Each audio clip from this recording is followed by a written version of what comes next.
Please do not worry, as we will take over the $3 million inheritance and the apartment buildings left by your father." Kathy, my brother's wife, declared confidently. Filled with joy, or so it seemed, she smiled in front of the portrait of my father, who had passed away. She looked like the embodiment of evil. However, she was under a grave misunderstanding. Until that misunderstanding was cleared, I would patiently endure. I couldn't let all that my father left fall into the hands of such a person. "My name is Sarah. I am a 45-year-old unmarried woman." "Hey, Sarah, could you do a final check on the blueprint that's due tomorrow?" "Sure, Dad."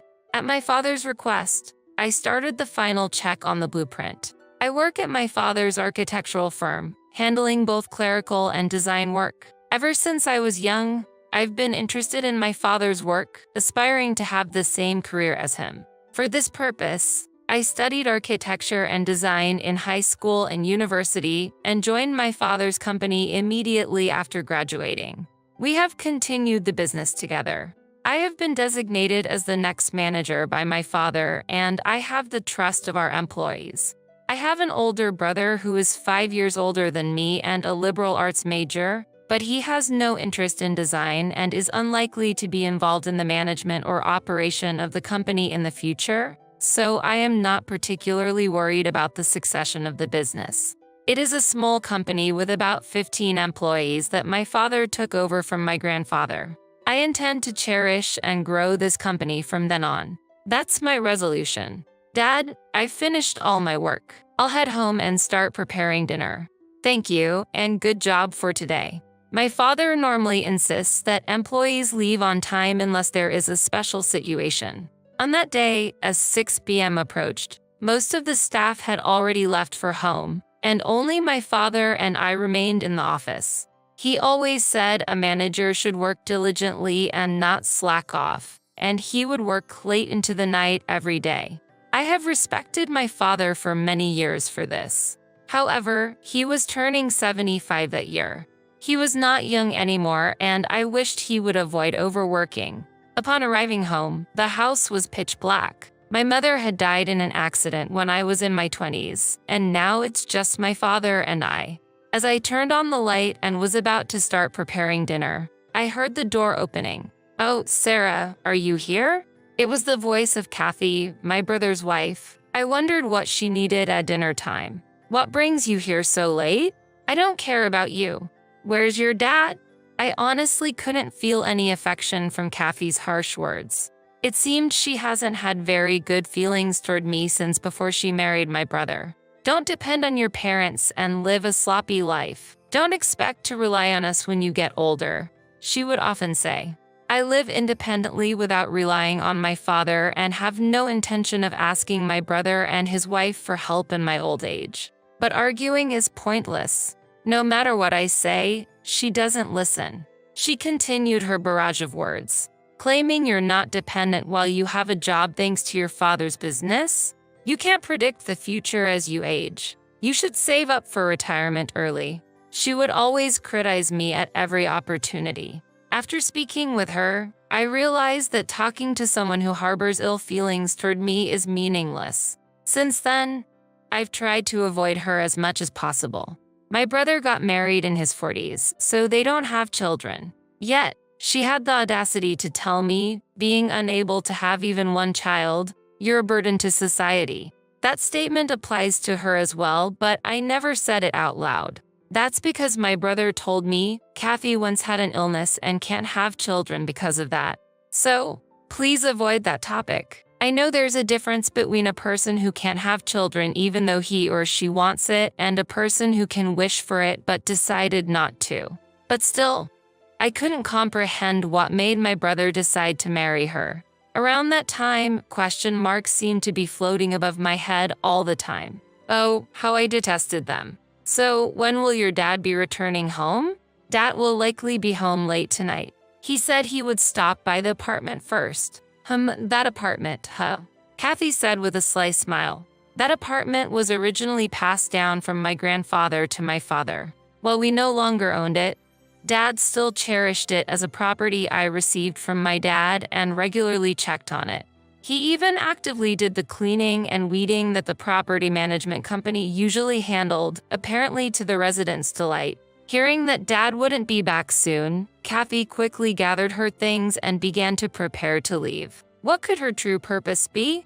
Make sure you tell your dad that I came to check on him. Don't forget. After giving me these instructions, Kathy looked around the house, then left. Dad, Kathy came over. I wonder what she wanted. I don't know. She came over when I was alone before, but she just sat there and didn't really do anything. Honestly, I'm glad I wasn't home, my father said with a wry smile. Neither Dad nor I could grasp her true intentions. Well, she is a bit odd, so maybe her motives are incomprehensible to us normal folks.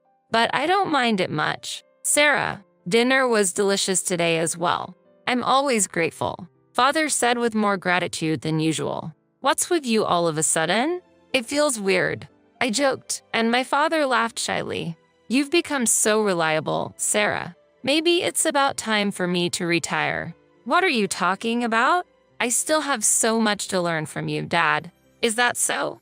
Well, I guess I'll take a bath and head to bed. Good night. Good night. A week later, he suddenly collapsed at work. At the time, I was in a meeting at a client's office and received an urgent call from a colleague. Sarah, the boss.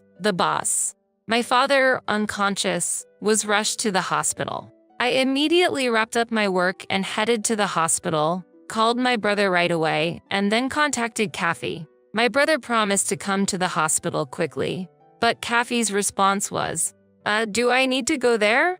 You're there, aren't you, Sarah? What? To have such a reaction when your father-in-law is in critical condition. However, it was pointless to argue now. I tried to remain calm and persuade her. Actually, Dad's condition is quite critical. At least come to say goodbye. You used to visit my father often, didn't you? But an unexpected response came back. Yeah, I was just trying to be in his good books, hoping to get some information about the inheritance. Hearing Kathy say that so nonchalantly, I was speechless. I'm not good with hospitals. And if there's a funeral, I need to get my hair and nails done. I don't have time to go to the hospital. Her utterly impossible attitude was brimming with vitality. This person is simply no good. Understood, then never mind. I couldn't contain my anger and raised my voice. I hoped this outrage would make her reflect, even if just a little. But the response that came back was this. Contact me after he passes away. I'm busy too. Her dismissive tone increased my anger toward her. She was more than just an unpleasant person. Being legally recognized as family, as sisters with such a person was unbearable. 2 hours after that call, my father passed away quietly. He was 75 years old. We immediately began arranging the wake and the funeral. There wasn't even time for the family to mourn due to the rush of various preparations. Despite this, my brother, who should be fulfilling his duty as the chief mourner, seemed emotionally detached. Sarah, did Dad have any special illness? His passing seemed so sudden. What exactly does the chief mourner do? Do you know? Wait, I have to give a speech. That's such a hassle. At 50 years old, my brother was failing to fulfill his role as the chief mourner. I was angered by his nonchalant remarks, but I was even more astonished by Kathy's attitude. Why should I, as the wife of the eldest son, have to step forward? I hate troublesome things. You do it. With that, she immediately disappeared to the back. I was also scrambling with greeting the attendees, detailed meetings with the funeral home, and interactions with the company. In the midst of all this business, her indifference was unbearable. I could understand feeling inconvenienced since he wasn't her own parent, but such an attitude was inexcusable. My anger turned to sadness. Well, Kathy has her own difficulties, too. Sarah, please handle her part as well. My brother was always taking Kathy's side. Does he even know the rude things his wife has said? Those words nearly escaped my lips, but I felt it was futile to inform my ineffectual brother of the reality. In the end, I ignored my brother and his wife and focused on fulfilling my duties. With the help of relatives, we managed to complete the funeral without incident. It was during the first 7 days of mourning when the relatives gathered again, sharing drinks. He passed away without suffering, so he must be content now. The one who spoke to me was my father's younger sister, my aunt, who was 15 years his junior, still young at 60. Tomi, my aunt was like a sister whom I could talk to about anything, despite our age difference.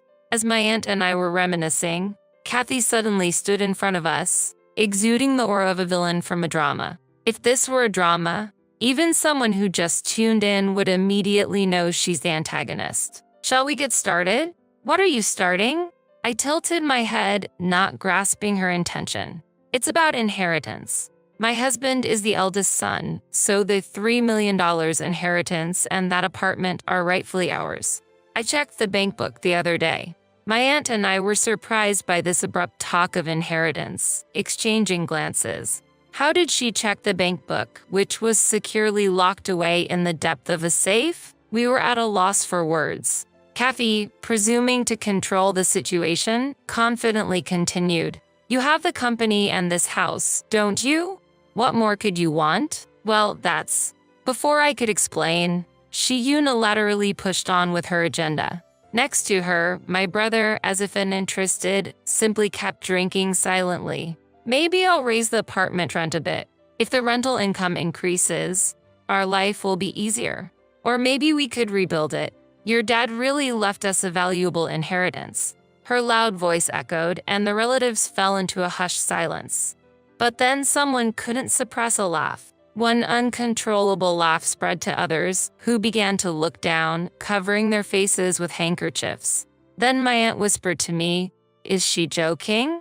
If you have something to say, speak up." Kathy glared at my aunt with her arms crossed, looking imperious.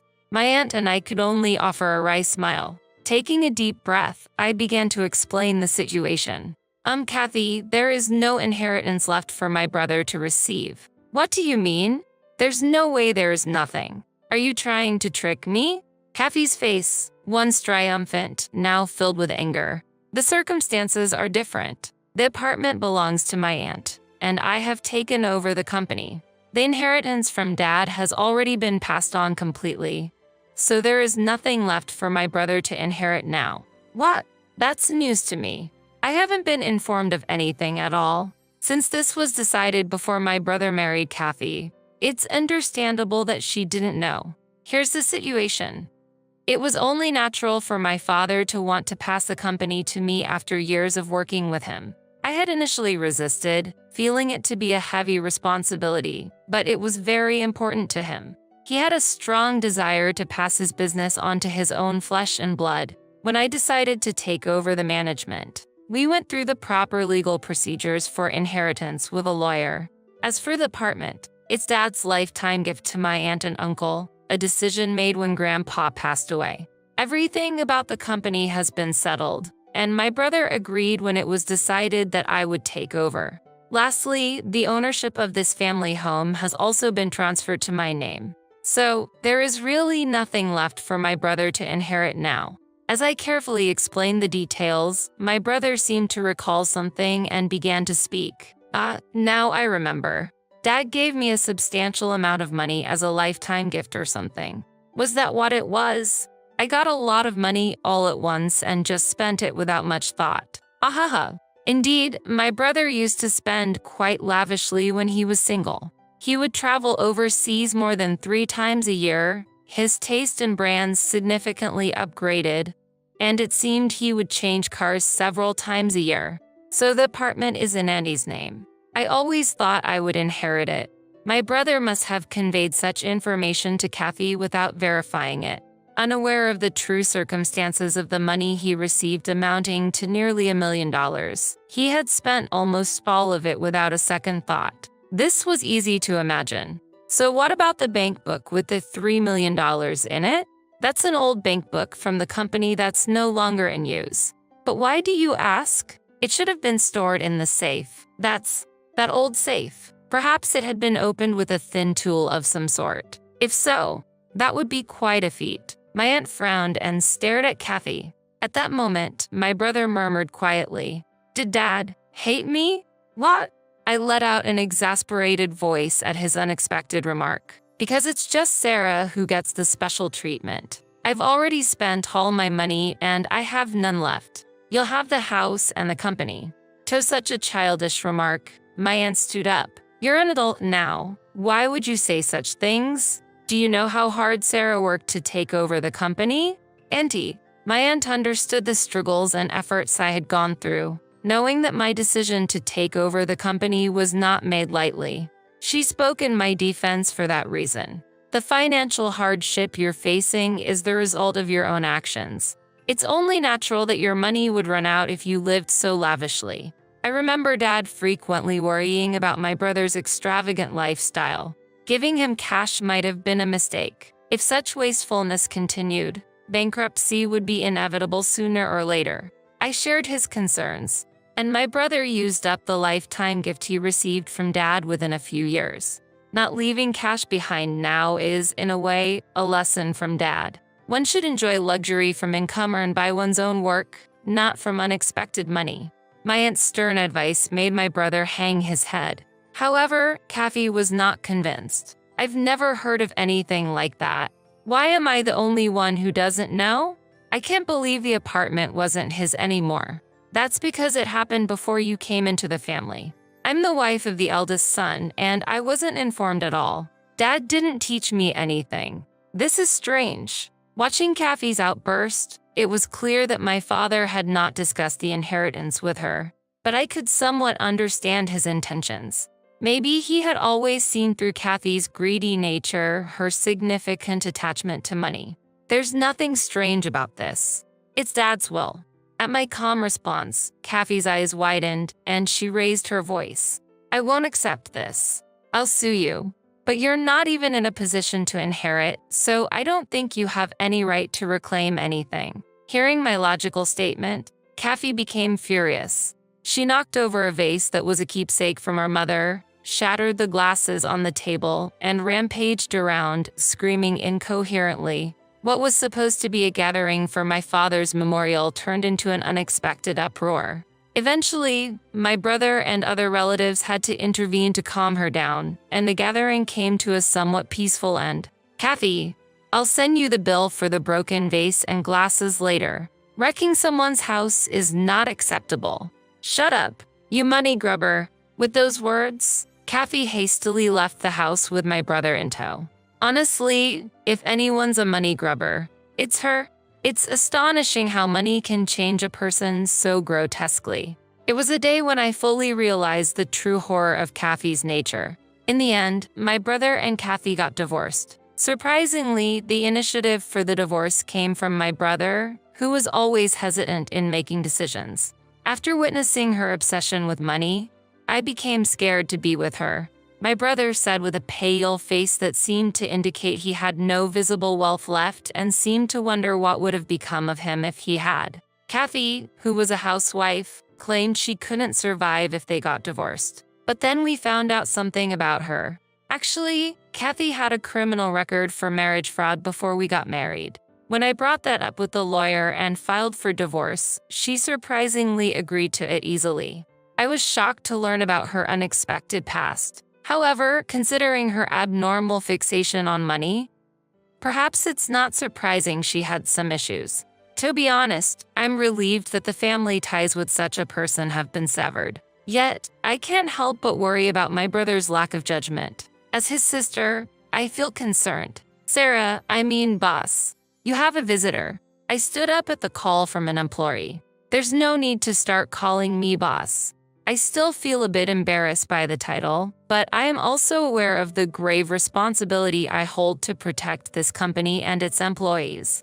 The CEO is the boss, right, boss? We're all looking forward to the next payday. I can't help but smile at another employee's joke. You all really love your jokes. I'm happy to be recognized as their leader. Dad, I swear I will protect this company. With that resolve in my heart, I hand my business card, printed with President and CEO, to the visitor. My name is Megan. I've been married for 10 years and am now in my early 40s. We don't have any children, but my life with my beloved husband, Kevin, is very peaceful and blissful. Kevin is a typical company employee without any major changes in his life and 5 years older than me.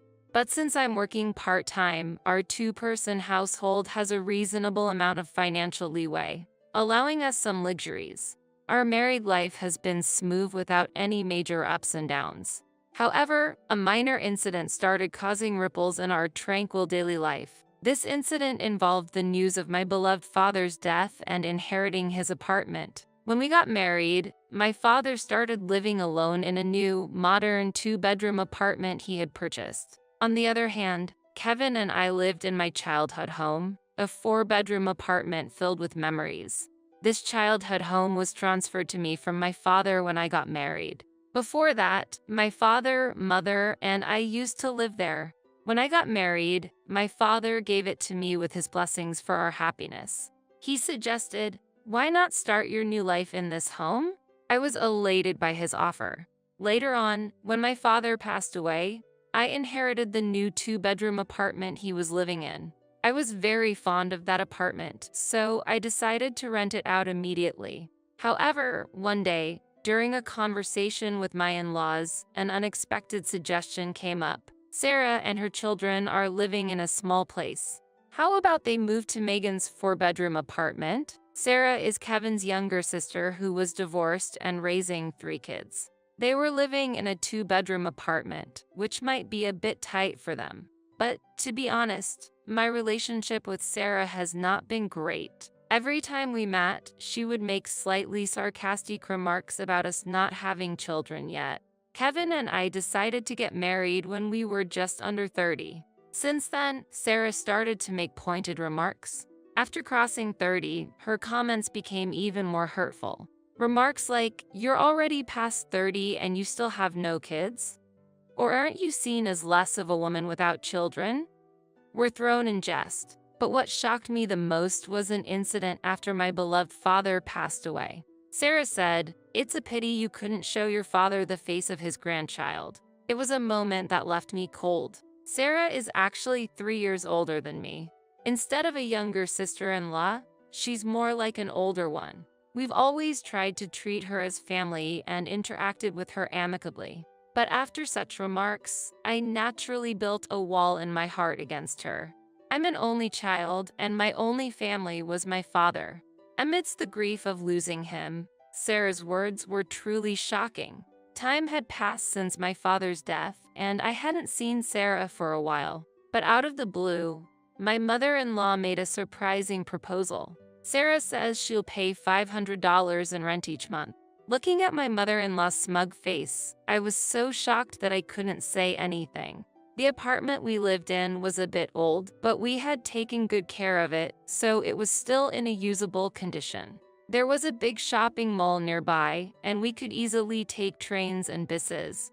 So, if we were to rent out this apartment, I thought it wouldn't go for less than $2,000 a month. But $500? I was truly surprised. Do they even understand the going rate for this area?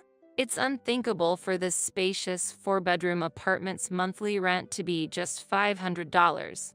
Maybe they had assumed that I had agreed because I didn't say anything? My mother-in-law seemed very enthusiastic about the idea. "You guys already have another apartment, right?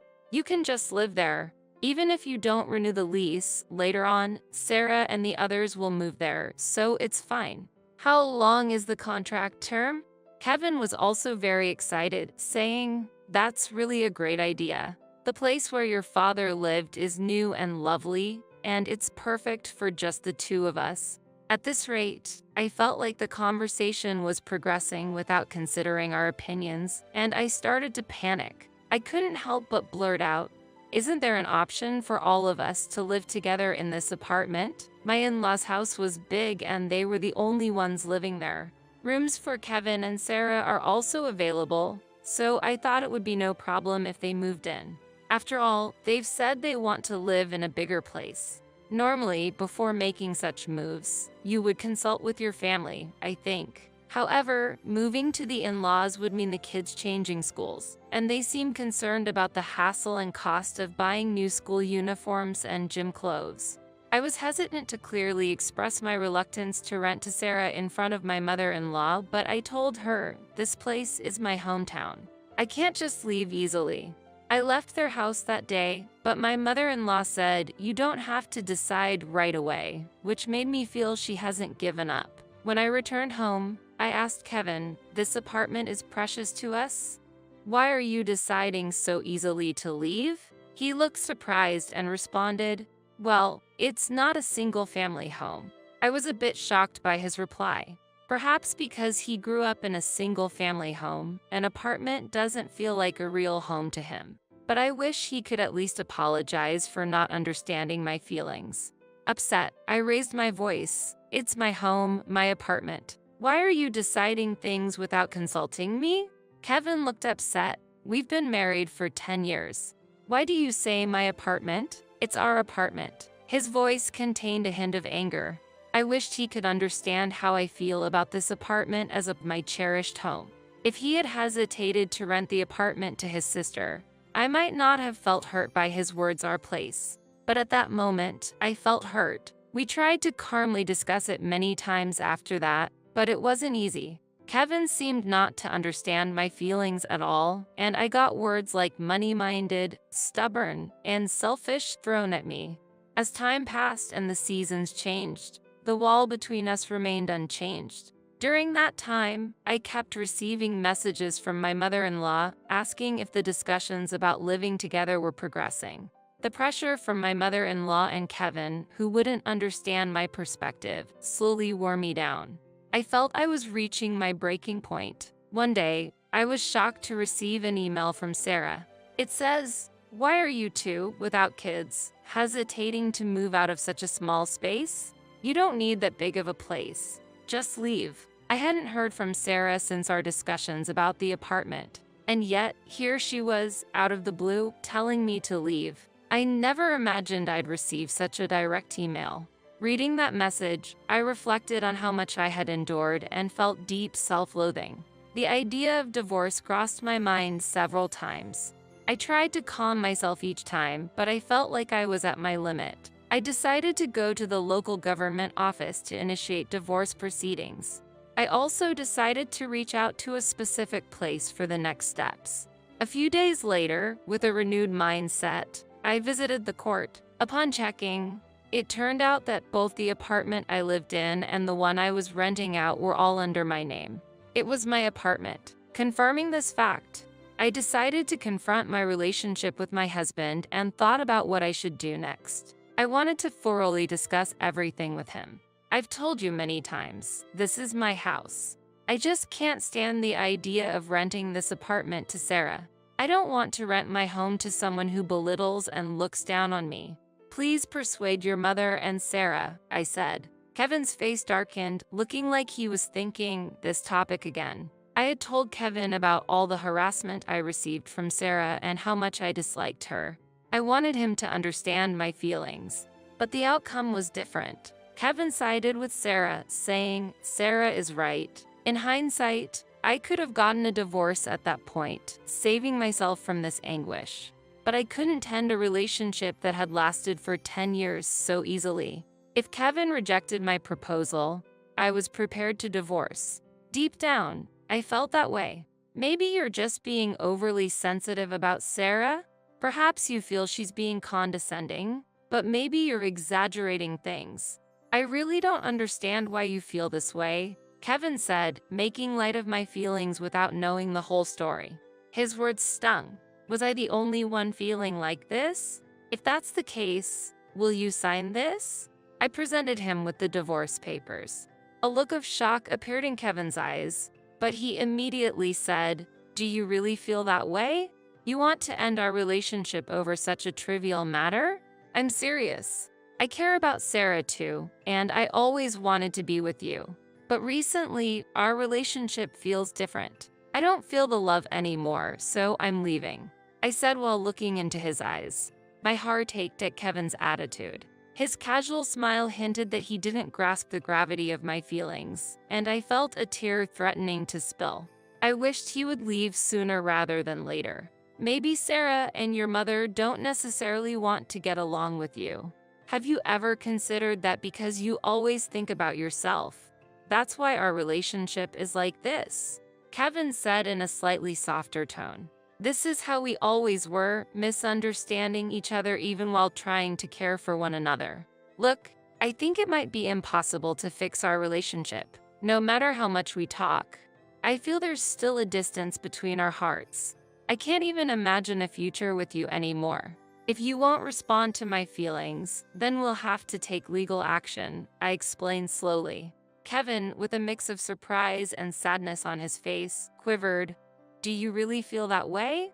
Afterwards, he left the house without a word. He probably didn't want to talk anymore and just wanted to escape the situation. He hadn't signed the divorce papers, and he left his belongings behind. A few days later, Kevin returned. His eyes looked sad and somewhat wary. What should we do from here? He gently asked. He might think I'd forgive him if he humbled himself, but everything is already settled. There's nothing left to discuss.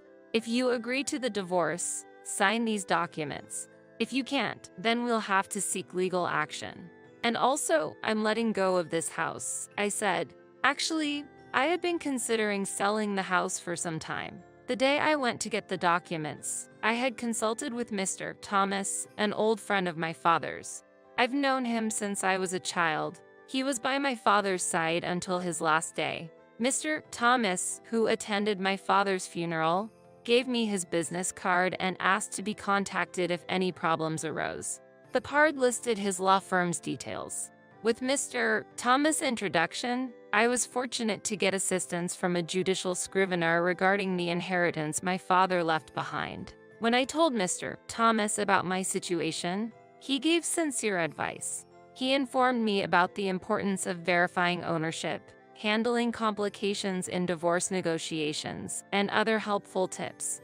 Thanks to his advice, I could protect myself. After Kevin temporarily left the house, I decided to sell the apartment. I quickly reached out to real estate agents and informed them of my intentions to sell. I also informed Mr. Thomas about the deteriorating relationship with Kevin, his refusal to sign the divorce papers, and sought his support for the divorce procedures.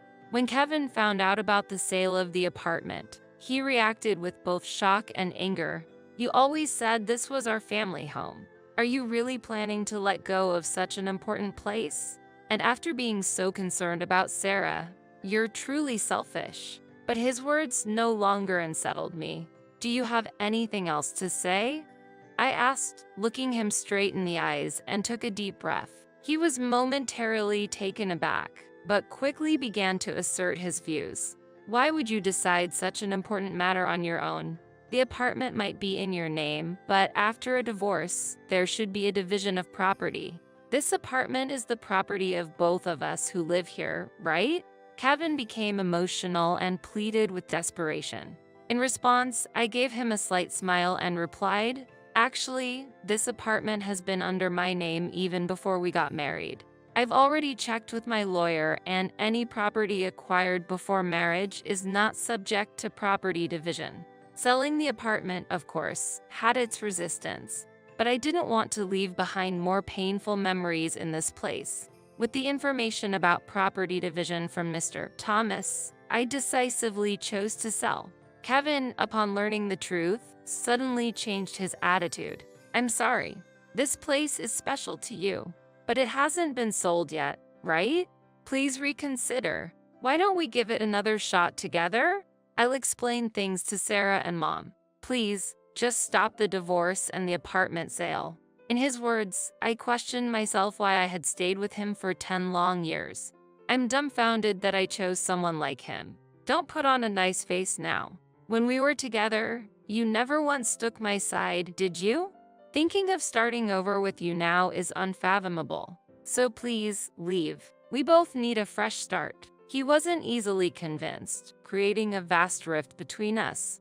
But after navigating through various procedures, I finally managed to end our relationship. It's the beginning of a new life. The idea of being alone was initially daunting, but I realized it isn't as scary as it seemed. Now, I live in a new 2-bedroom apartment, living life on my terms.